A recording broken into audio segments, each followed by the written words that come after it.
রোদ বৃষ্টি মাখা এক দুপুরে সকলকে জানাই আন্তরিক শুভেচ্ছা।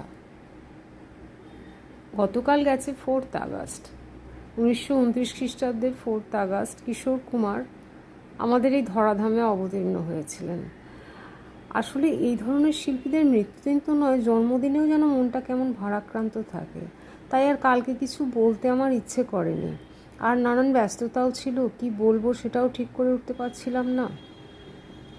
ভাবলাম পরের দিনটায় ভারটা কিছুটা কমে, তখন হয়তো ফ্রিভাবে বলতে পারবো। তাই আজকে দু চার কথা একটি শর্টসে তো হবে না, দুটো হয়তো লাগতে পারে।